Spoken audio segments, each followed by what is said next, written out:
Selamat pagi.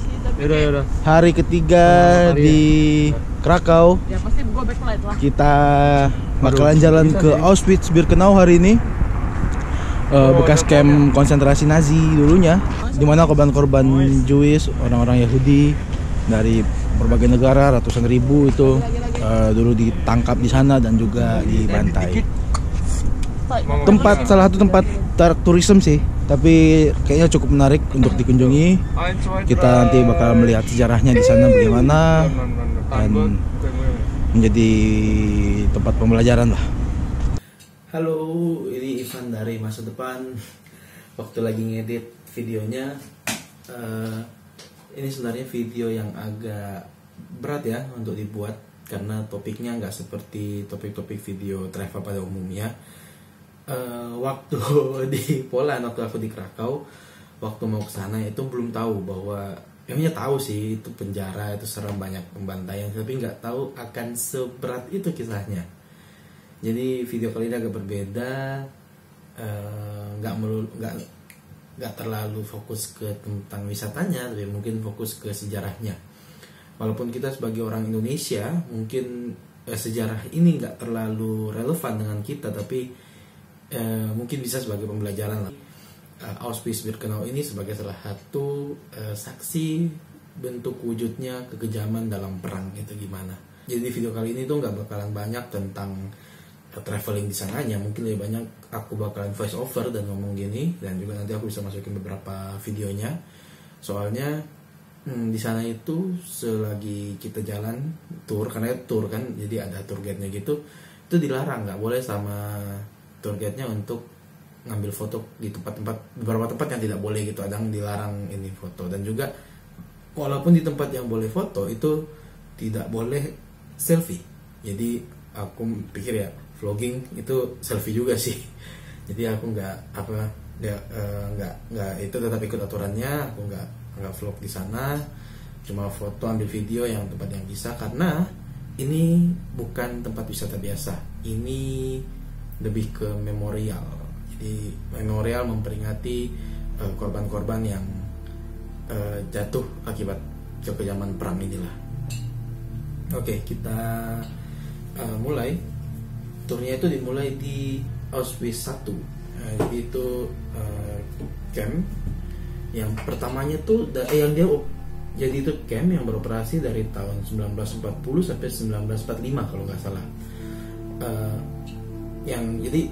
Yang aku ceritakan ini dari apa yang aku dapat ya dari tour guide-nya, dan juga beberapa riset sedikit di internet. Jadi mungkin ada informasi yang kurang lengkap, atau juga mungkin ada yang ya tidak akurat, aku mohon maaf, karena ini punya yang sepengetahuan saya. Jadi yang saya dapat dari tour guide-nya, dan juga aku punya refresh lagi ingatan dengan research di internet. Oke. Jadi awalnya tuh penjara ini dimulai tahun 1940 sebagai penjara karena waktu itu Jerman lagi menjajah Polandia, dan tempatnya itu dijadikan untuk tahanan politik lah, punya tahanan perang lah, tahanan gitu biasa, penjara biasa, nggak terlalu kejam. Dan akhirnya lama kelamaan mulailah dipakai untuk penjarakan orang Yahudi, karena waktu itu kan ada semacam ketidaksukaan lah gitu orang Jerman dengan orang Yahudi, begitu dianggap sebagai musuh bangsa kedua gitu. Jadi mereka beberapa ditangkap dan diasingkan di Auschwitz. Juga dari turnya itu diceritain, mungkin agak lompat ya, karena ini Auschwitz 1 itu yang tempat pertama, dan kita ada pergi ke tempat yang kedua, itu Auschwitz 2 atau Birkenau, itu yang lebih besar banget, yang kalau mungkin pernah lihat di fotonya itu ada ininya, ada stasiun keretanya, gerbangnya itu yang besar banget. Bedanya dengan Auschwitz 1 itu ada gerbang ini yang tulisan Arbeit macht frei, works makes you free, atau kerja membuatmu bebas. Jadi akhirnya mulai ditangkaplah tawanan-tawanan orang Yahudi itu, dan juga ya, tahanan politik dari Polandia, dan mereka dipekerjakan di sana. Dipekerjakan di ada kayak camp-camp pabrik-pabrik di sekitarnya lah. Jadi ya jadi camp konsentrasi, camp pekerja. Cuman itu belum seberapa kejamnya, karena itu nggak cuma dari orang yang ditangkap aja, bahkan dari tour guide-nya itu ada dia menjelaskan, ada satu potong surat, dan itu sempat kemarin ceceku foto dan dia baca karena kan ngerti Jerman, jadi dia sambil baca-baca, ternyata itu ditipu kepada korbannya. Jadi dari kayak pihak Jerman gitu, bahkan itu dia kirim surat yang ini nih ke kota Köln. Jadi kota Köln yang di Jerman juga, bahwa dia tuh bilang intinya lah gitu, ini kita ada buka tanah yang baru gitu, ada tempat baru, kayak ayo pindah ke sini, bawa masing-masing tuh 25 kilo barang, terus persediaan bekal untuk 4 hari dan sebagainya gitu.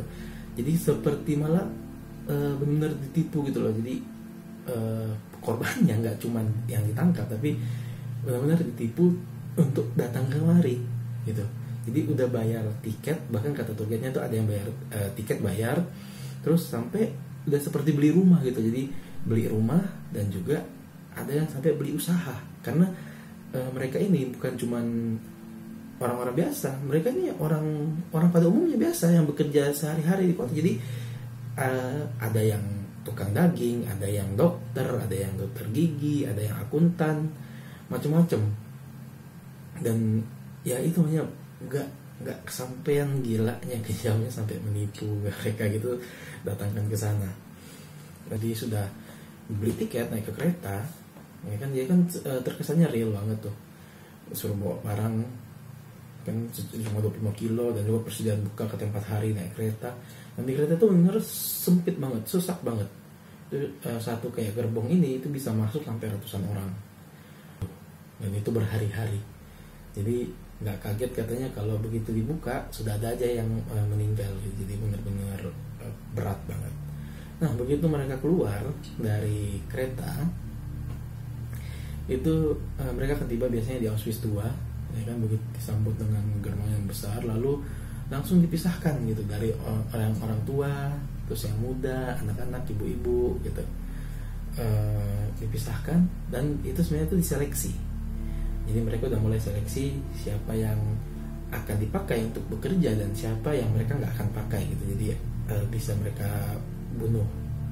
Tapi tentara Jerman tuh nggak langsung bilang gini-gini, enggak. Dia bisa bikin tetap ilusinya bahwa itu selamat datang di kota baru gitu. Jadi barang-barang mereka semua disuruh pisahin dulu satu tumpuk dan disuruh tulis nama di atas kopernya masing-masing.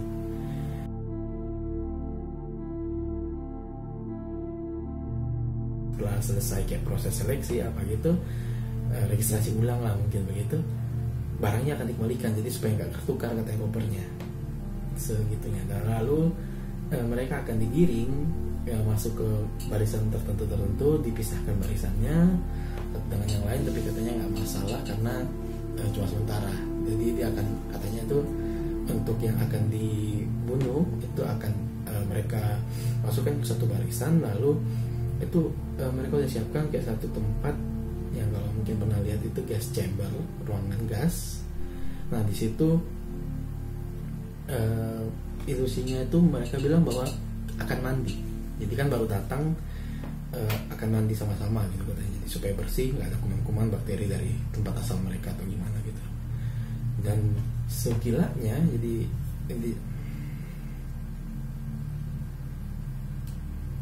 nah di sini kita bisa lihat nih kayak ini miniaturnya sih.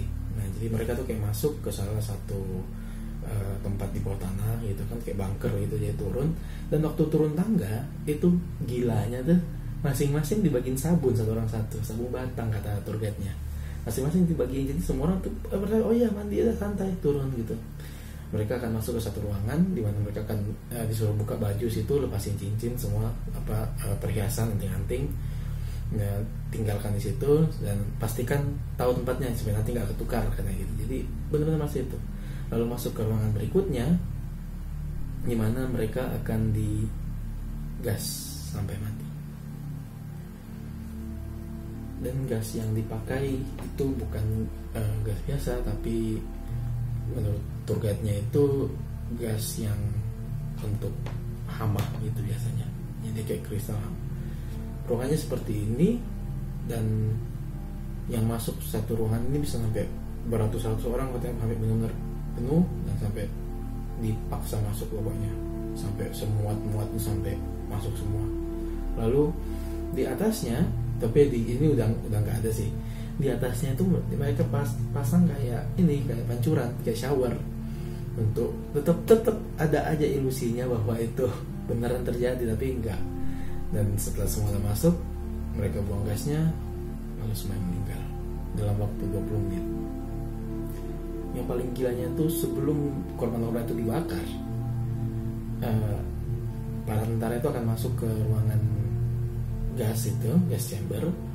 Lalu di situ dia akan benar-benar periksa satu persatu. Kalau ada yang punya gigi emas, ada yang punya masih ada cincinnya, masih ada perhiasannya, semua akan diambil barang-barang berharganya. Itu jadi kan yang korban yang sudah dibunuh di gas, langsung setelah itu diperiksa barang-barangnya lalu dibakar, langsung krematoriumnya itu langsung ada di sampingnya. Itu di samping ruangannya itu sudah ada ini alat bakarnya, ini krematoriumnya. Jadi di sini langsung masukin jadi di sini langsung dibakar, panas api langsung keluar, jadi langsung jadi kayak oven, langsung dibakar semua bersih.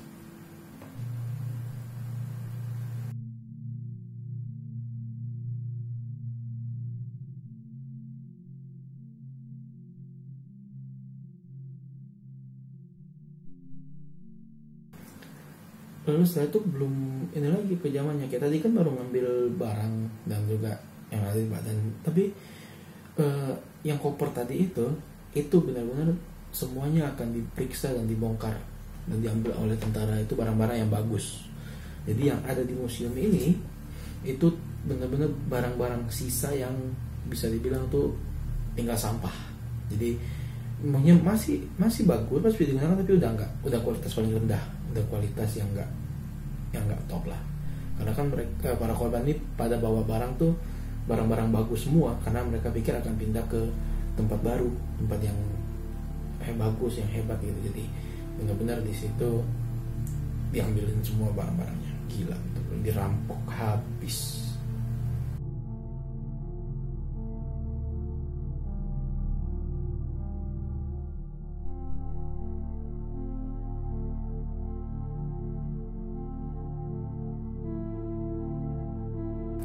Di sini juga di bagian lain museum ditampakkan gimana kondisi hidupnya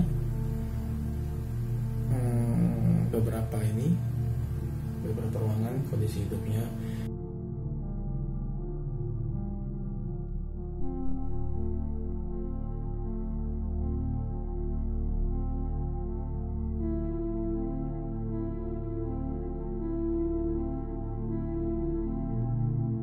Jadi di sini kita bisa lihat korban-korbannya semuanya didata, ada namanya, terus semuanya dikasih nomor 5 digit, lalu kayak asal dari mana, pekerjaannya apa, dan juga yang paling hebatnya nih didata tanggal masuk dan tanggal keluar atau tanggal meninggalnya.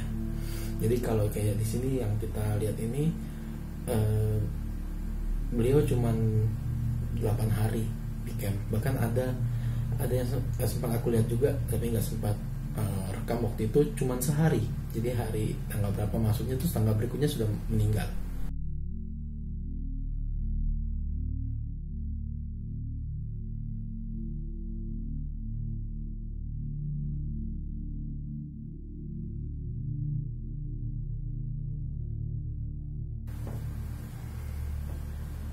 Yang hebat juga di Auschwitz 2 itu kalau nggak salah ada 4 atau 5 krematorium yang dipakai, itu yang ruangan gasnya itu.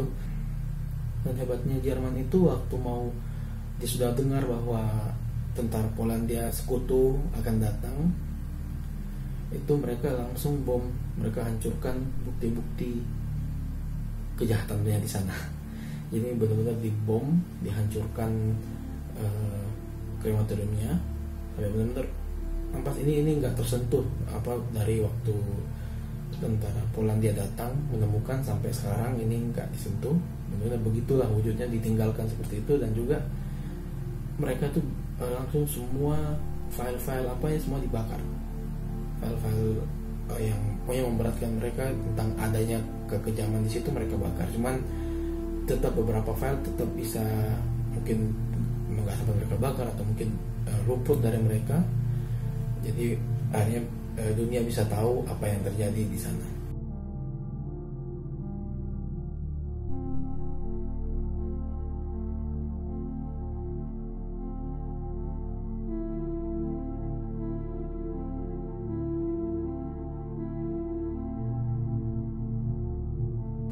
Dan yang nggak kalah gila itu dalam, tadi aku bilang penjara ini berjalan sekitar 5 tahun kan, 1940 sampai 1945, dan itu sudah bisa membunuh lebih dari 1 juta orang dari berbagai negara, dari berbagai daerah. Jadi katanya pun di dalam sini pun itu ada berapa belas bahasa di dalam satu camp itu, saking banyaknya orang dari segala penjuru, dari mana-mana tuh ada. Jadi aku rasa menarik sih, kesempatan yang unik banget bisa melihat tempat ini, dan semoga apa yang aku sampaikan kurang lebih bisa mendapatkan lah, bisa men-share lah kepada kalian penonton, supaya ada gambaran lah apa sih, gimana sih ini. Dan juga mohon maaf kalau ada salah-salah kata, karena ya apa yang aku dapat cuma dari tour guide-nya itu, dan juga dari research internet sebisaku, karena memang kita orang Indonesia tuh nggak terlalu dapat tentang pelajaran ini. Oke, makasih untuk video ini. Kalau udah nonton sampai sejauh ini, bolehlah di like dan di subscribe. Oke lah, sampai jumpa di video berikutnya. Video berikutnya nggak bakalan ngeri dan seserius ini kok.